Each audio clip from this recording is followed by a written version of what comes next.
The week that followed turned the quiet naval town into something unrecognizable. Guard towers rose overnight. Floodlights burned through the coastal mist, slicing across barbed wire and pine. Trucks groaned up and down the dirt roads carrying lumber, sandbags, and rolls of wire mesh. The air reeked of diesel, sweat, and salt. Brunswick Naval Air Station was no longer a training field. It had become a fortress. Tom Delaney watched from the edge of the runway as patrol jeeps rolled past in tight intervals. The sea beyond Booth Bay was now a gray curtain of vigilance, dotted with new watch stations and Navy patrol boats. Even fishermen needed special passes to cast their nets. The war had drawn its front line across Maine's rocky shores, invisible but deadly real. He had been assigned to assist the investigation, though his arm was still stiff beneath the sling. In one of the hangars, the agents from the Office of Strategic Services worked like surgeons, unpacking every scrap of paper seized from the convoy. The long wooden tables were covered with maps, ration cards, and radio code sheets. Each item told a fragment of the story: bits of handwriting in German, coffee stains on carbon paper, ration booklets printed with counterfeit stamps so perfect they fooled the quartermaster at first glance. Tom stood behind them, watching the pieces fall into place. The saboteurs had not come from thin air. They'd been landed by U-1230, a Type IXC-40 submarine that had slipped through the fog off Hancock County just days earlier. The same model had put spies ashore in 1944 near Mount Desert Island, history repeating itself with eerie precision. Their mission: sabotage rail lines, cripple radar facilities, and spread confusion. Nothing chaotic, nothing loud.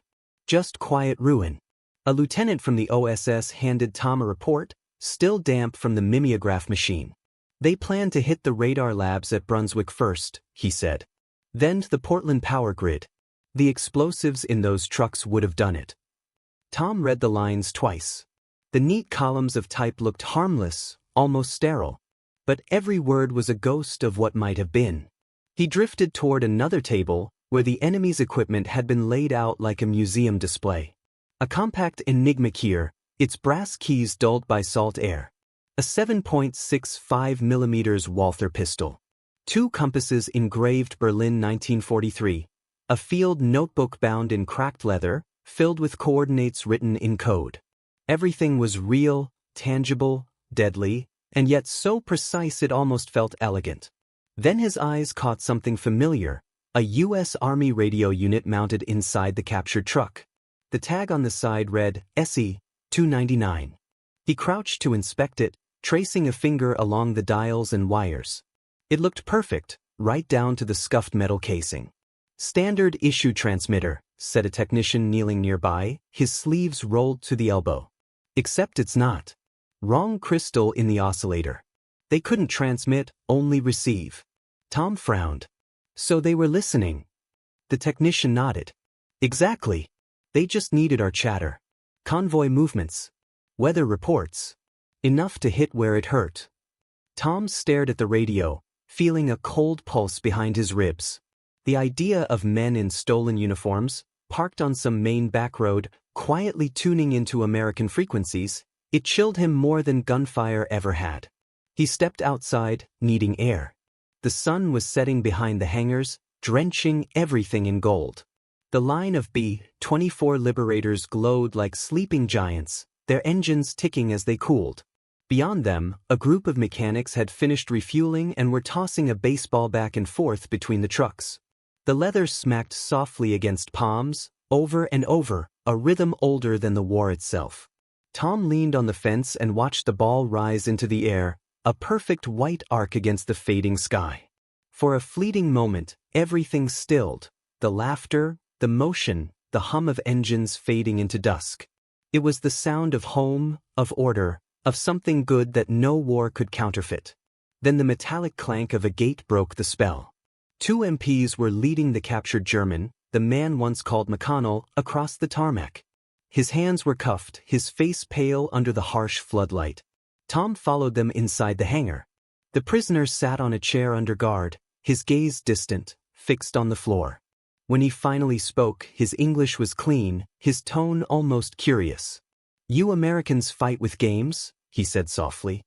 We fight with purpose. Tom stopped beside him, studying the bruises beneath his eyes. Maybe that's why we keep winning. The man's mouth twitched, not quite a smile, not quite a scowl. You think games make you strong? Tom shook his head. No. They remind us what we're fighting to keep. The German looked away, silent. The floodlight buzzed overhead, casting long shadows on the concrete. The air smelled faintly of oil and paper and fear. For a while, neither man spoke. Outside, a propeller wound down, its slow whine fading into the night. Later, as Tom was leaving, one of the guards approached him. He asked for something, the man said. Tom paused. What? A radio, the guard replied. Says he wants to hear the news. Tom hesitated. Let him. Maybe he'll learn something. An hour later, walking past the same hangar, Tom heard the faint crackle of static leaking through the open door. Then came a voice. Steady, American, reading the evening bulletin. Allied advances near Aachen, factory output rising, the Red Sox beating the Browns 3-1. He stopped, listening. Inside, the prisoner sat motionless, head tilted toward the radio, the glow from the dials reflecting in his eyes. The look wasn't anger anymore. It was something else, something closer to wonder. Tom stood there until the announcer's voice faded into the soft applause of a distant crowd. The game ended, and silence returned to the main night. The waves hit the shore somewhere beyond the dark, steady and endless. He turned away, pulling his jacket tighter against the cold. Maybe that German would never understand why a country cared so much about a game. But to Tom, that was exactly the point. The game meant choice. Fair play. The right to start again tomorrow. And in a world drowning in deception, that small truth felt like victory. The fog came in thick from the Atlantic, curling through the pines and over the coastal highway like breath from some great unseen creature. Salt clung to the air, to the paint of the Willis Jeep idling beside the road, to the cigarette trembling between Sergeant Tom Delaney's lips. The ocean's hush mixed with the low mutter of the engine, steady, patient, waiting for something to happen. Tom glanced at his watch, for 50, and exhaled smoke that disappeared into the mist. The convoy from Bangor was late.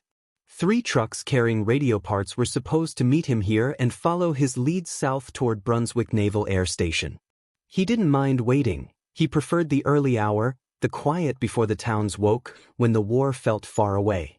But lately, even the Maine coast carried whispers of it, stories of saboteurs in stolen uniforms, of spies who spoke perfect English until one question gave them away. He rubbed the worn leather strap of his carbine and looked east, where the first light should have been rising. Nothing but gray. Then, through the fog, a pair of headlights glimmered, too steady to be fishermen, too slow for civilians. He straightened, one hand on his weapon. 3 trucks emerged from the whiteness, ghost-like, the white army star faintly glowing on their hoods. He stepped into the road and signaled with his red flashlight. The convoy slowed to a stop, brakes sighing, engines rumbling. The door of the lead truck creaked open and a man climbed down, tall, neat, uniform pressed like he'd stepped from a recruitment poster. His boots were streaked with reddish mud, dry and cracked, the kind that came from somewhere hundreds of miles south. Morning, the man said, voice clipped, polite. The name patch read, McConnell. Convoy from Bangor? Tom asked. The man nodded. Bridge out near Ellsworth. Orders are to proceed to Brunswick. Tom studied him. The tone was right, but the rhythm was wrong, each word measured, as if rehearsed. Let's see your manifest. McConnell reached into his breast pocket and produced a folded paper, handing it over with a faint tremor in his fingers. The paper smelled faintly of oil and sea salt. Tom scanned it under his flashlight, origin, cargo, signatures, all proper columns. But the name signed at the bottom, Captain H. Rogers, snagged his attention. Rogers was posted at Dow Field. Didn't know Rogers got moved to Bangor, Tom said casually. McConnell's eyes flickered, just for a heartbeat. Reassignment yesterday. Aha. Tom lowered the paper, pretending to read it again, but his mind was running fast. The fog muffled everything. The sea, the birds, even the wind, and in that silence he felt something waiting. His training had taught him to trust noise, but silence had its own kind of warning. He decided to prod. "You boys follow the Sox?" McConnell blinked. "The what?" "The Red Sox," Tom said, smiling faintly. "Big weekend. Swept the Yankees." The pause stretched longer than it should have. "Ah yes," McConnell said at last. "Good game." Tom let the smile linger, but his heartbeat thudded in his ears. The way the man said it, good game, flat, empty, without the light that any American would have used when talking about baseball. It was like hearing a radio broadcast with the warmth stripped out.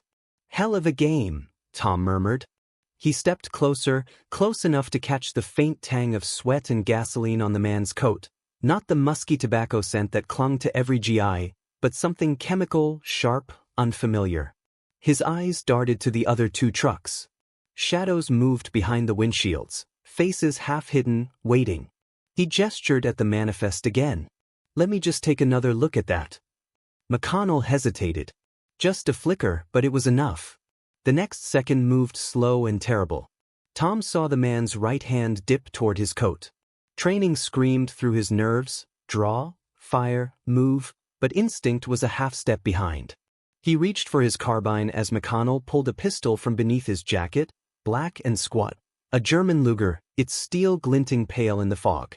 There was no warning shout, no time for orders. The flash split the gray like lightning, and the report cracked across the stillness.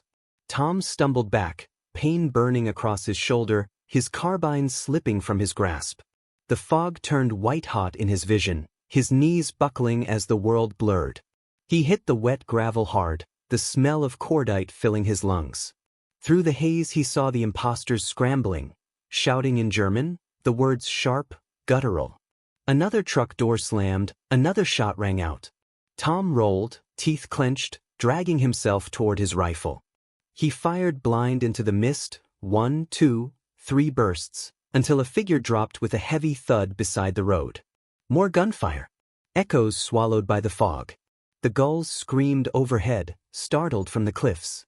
Tom pressed his bleeding shoulder into the dirt, forcing his body still, forcing his breath to stay quiet. The last thing he saw before darkness swept him under was McConnell's face, no longer calm, no longer polite, just a flash of fury and fear as another shot cracked from somewhere behind him. Then silence again. Thick, endless, complete. When Tom came to, the Jeep's engine was still running, sputtering low. The trucks stood abandoned, their outlines barely visible through thinning mist. The dawn light finally broke over the trees, pale and cold, catching the steam rising from the asphalt. Somewhere a seagull cried, lonely, distant. Tom pulled himself upright, hand pressed to his shoulder, blood sticky beneath his jacket. The manifest lay beside him, fluttering in the morning breeze, the ink still wet. He stared at it for a long moment, the faint smell of gunpowder and salt mixing in the air. So the rumors were true. The war had crossed the ocean after all, and this morning it had worn an American uniform. By sunrise, the coastal road had turned into a swarm of uniforms and clipped commands. The fog was gone, burned away by daylight and the exhaust of idling trucks. Tom Delaney lay on a stretcher near the ditch, shirt cut open at the shoulder, teeth clenched as a medic wound a bandage tight around his arm. The wound burned, but he couldn't stop looking toward the wreckage of the ambush, the broken crates, the blood-darkened gravel, the empty road that had been quiet only hours before. "You're lucky, Sergeant," the medic muttered, tightening another knot. "Half an inch lower and you'd be headed home in a pine box." Tom managed a thin smile. "Guess I'll send Hitler a thank you note." The medic snorted and moved on. Nearby, MPs marked off the scene with rope and stakes. The captured trucks stood like hulks in the morning glare, their canvas flaps torn open. One of them still smoked faintly from where a bullet had hit the engine block. Inside the rear truck, crates marked Signal Corps had been pried apart. Beneath the false stencils, they were filled with dynamite, detonators, and spools of wire stamped Berlin 1943.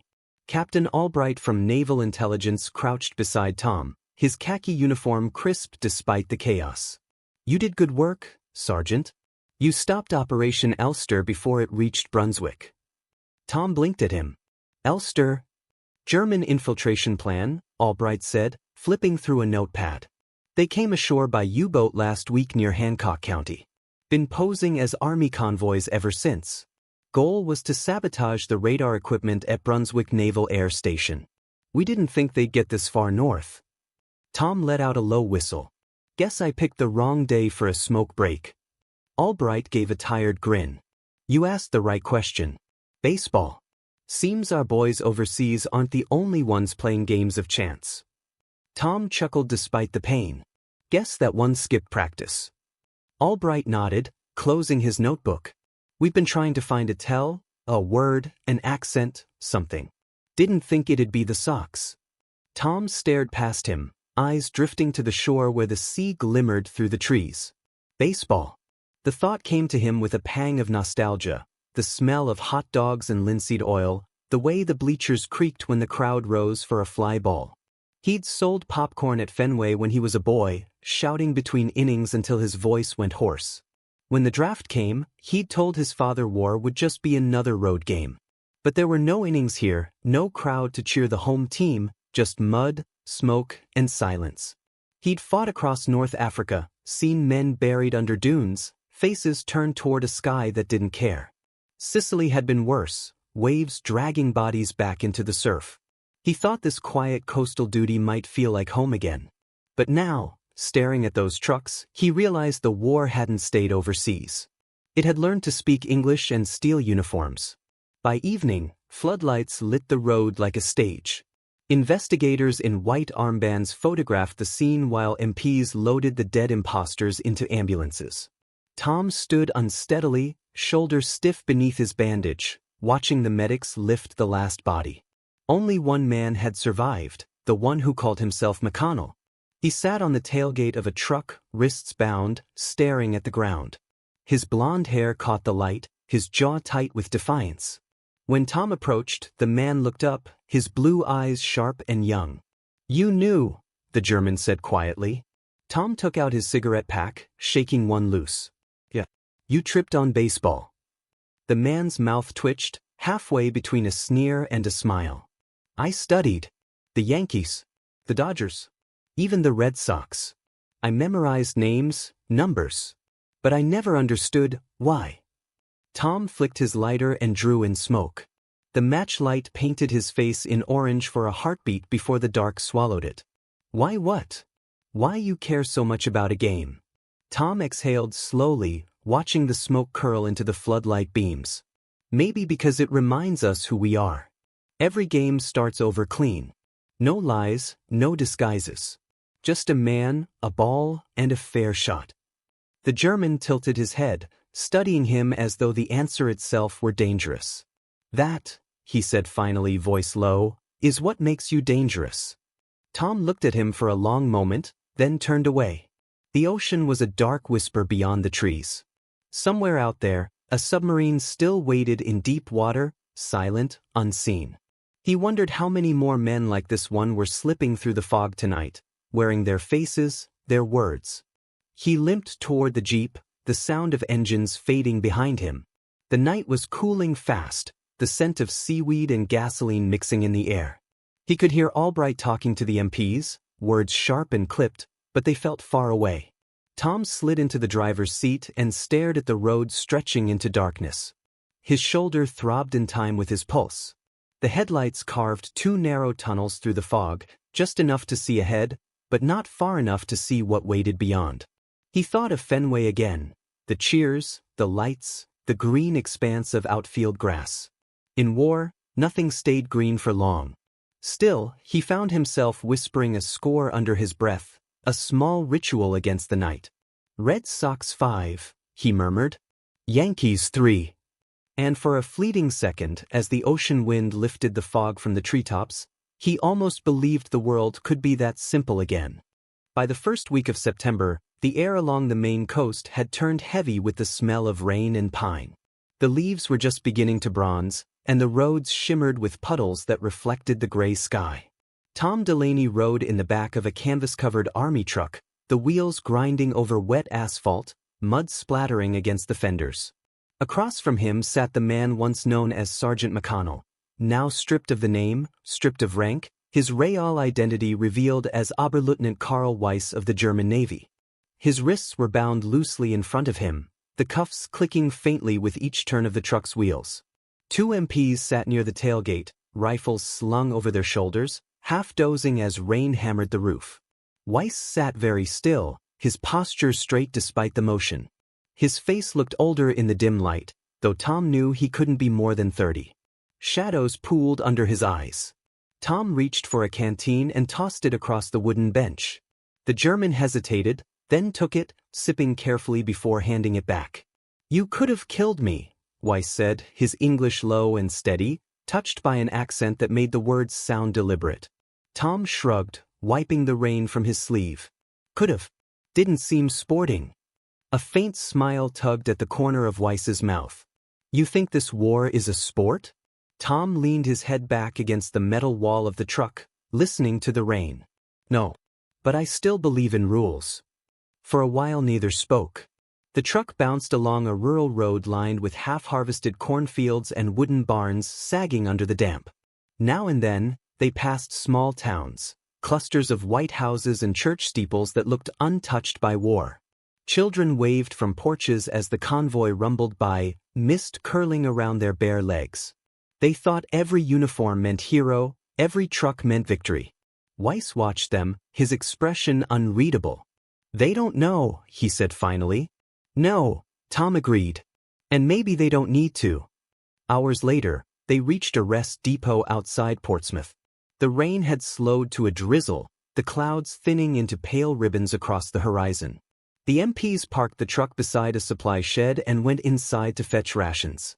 Tom and Weiss were left under the awning, the air cool and wet with the smell of damp earth. Tom struck a match and lit a small fire in an old oil drum. The flames crackled, orange reflections dancing across the German's face. Weiss held his hands close to the warmth, the cuffs glinting faintly. For the first time since their encounter in the fog, he looked less like a soldier and more like a man simply tired of pretending. From inside the depot came the faint crackle of a radio broadcast, a voice carrying through static and distance. "Boston Red Sox take the series against the Browns, 5-3. Tom couldn't help a small grin. "Told you they'd win." Weiss looked up. "You still think about that?" "Always," Tom said. "Keeps me grounded." The German tilted his head. "Tell me, Sergeant, this game of yours. Why do Americans speak of it even in war?" Tom poked the fire with a stick, watching sparks drift upward into the mist. "Because it's honest," he said. "You play your 9 innings and when it's done, you shake hands. Doesn't matter who wins, what matters is that you played fair. There's no lying in it. No pretending to wear someone else's colors." Weiss studied him for a moment. "In Germany," he said slowly, "we were told that honesty is weakness. That victory is all that matters." Tom nodded. "And look where that's gotten the world." The German gave a quiet laugh, low and bitter. "Perhaps someday, Germany will need baseball too." Tom looked up, meeting his eyes across the fire. Maybe you'll be the one to teach it." The rain eased into a mist so fine it was barely there. The MPs came out carrying tin mugs of coffee and a loaf of hard bread. They handed a piece to Weiss without ceremony. He broke it in half, surprising Tom by offering a share. Tom took it, biting into the dry crust. For a moment, neither was a guard nor a prisoner. They were two men who'd seen too much of death, sitting under a leaky roof in a quiet corner of a vast, relentless war. A train whistle drifted across the valley, long, mournful, fading into the sound of distant thunder. Weiss stared toward it, his eyes far away. "I studied America before the war," he said. "Your factories, your cities. They told us you were divided, weak. But what I see," he shook his head, "you have something different. Something stronger than orders." Tom sipped his coffee. "We've got choices," he said. "That's what scares you." Weiss turned to him. "Does it scare you too?" Tom thought for a moment, watching the fire die down to glowing embers. "Every day," he admitted. "But it's worth it." The rain began again, soft and steady. Weiss leaned back against the truck, eyes closing briefly, as if surrendering to the rhythm of it. The MPs settled near the fire, murmuring quietly about home, about wives and sisters and tickets to Fenway once the season opened again. Tom listened without joining in. His mind wandered to the boy he'd been, the one shouting popcorn orders above the roar of a Boston crowd. That kid could never have imagined sharing bread with the enemy, or feeling sorry for him. As the fire burned low, Weiss opened his eyes and looked across the flickering glow. "When I'm in that camp," he said softly, "will there be a radio?" Tom nodded. "Most likely." "Then I will listen," Weiss said. "To your games." Tom smiled faintly. "Just remember, you can root for whoever you want. That's the rule." Weiss gave a tired laugh, the sound barely audible over the rain. It was the closest either of them would come to peace. And for the first time since the fog that morning on the coast, Tom felt the war loosen its grip, not in triumph, but in understanding. Two men on opposite sides, sharing the smallest thing left unbroken, the belief that someday, the world might play fair again.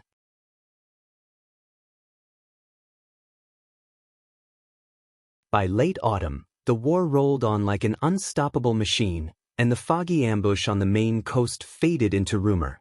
Official reports filed it under minor counterintelligence success, a footnote in a sea of bloodier headlines from Europe and the Pacific. To the newspapers, it wasn't even worth a column inch. But inside the narrow halls of military intelligence, the story of Sergeant Tom Delaney and his baseball test spread quietly, carried in briefings and backroom conversations. Officers called it a gut check.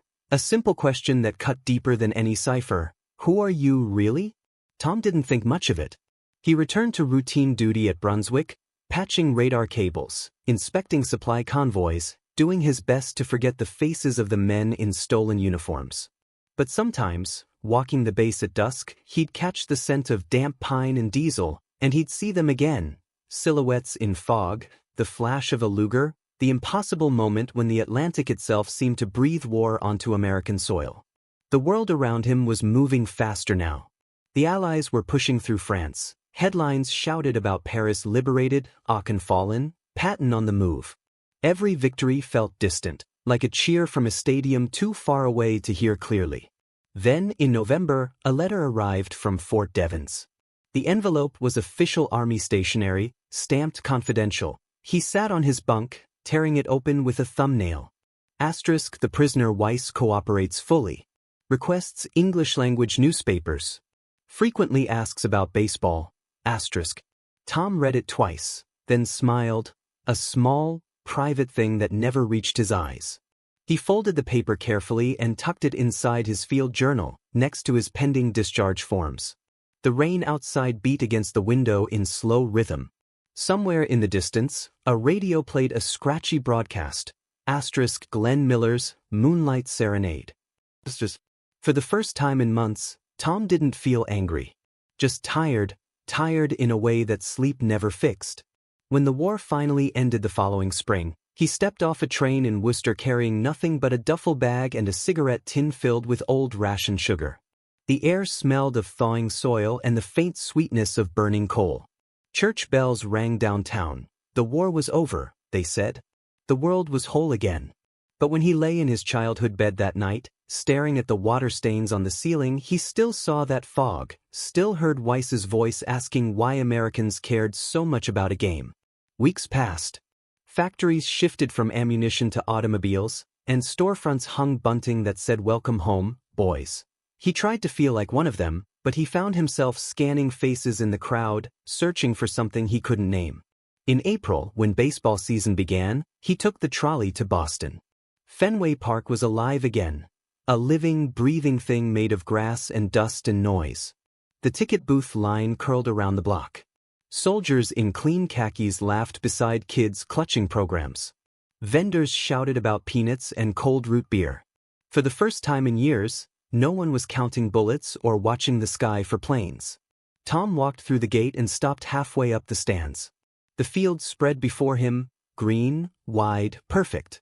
The smell hit him first: grass, popcorn, sweat, the unmistakable sting of leather mitts in the sun. A brass band played Stars and Stripes Forever, and the crowd sang along, off-key but wholehearted. He found a seat behind third base. The players jogged out to warm up, crisp uniforms, numbers bright against the clean white. The chalk lines glowed like boundaries between worlds, one of chaos behind him, one of ordinary life ahead. A boy a few seats down dropped his bag of popcorn, scattering kernels across the aisle. His father laughed and ruffled his hair. Tom watched the moment and felt something tighten in his chest, not sorrow exactly, but a strange, aching relief. This was what the enemy could never counterfeit. Not the smell, not the noise, not the way strangers stood to their feet for the anthem. The announcer's voice boomed across the field, "Ladies and gentlemen, your Boston Red Sox." The roar that followed felt like thunder in his bones. Tom removed his cap and stood as the flag rose above center field. He didn't cheer. He just breathed, deep, full, steady. Around him, a sea of voices rose and fell in unison, and for a moment, it sounded like home. He thought of Weiss sitting in some gray barack at Fort Devens, listening to this same game on a crackling radio, trying to understand. Maybe he'd never get it. Maybe he would. But that wasn't the point. Tom looked down at the field. The pitcher wound up, threw, and the ball cracked against the bat. Sharp, clean, perfect. The crowd erupted, and Tom felt the sound wash through him like light. He smiled faintly, the corners of his mouth trembling. Somewhere behind that smile, he whispered to himself, barely audible amid the cheers. "That's how we caught them," he said. "Not with guns. With who we were."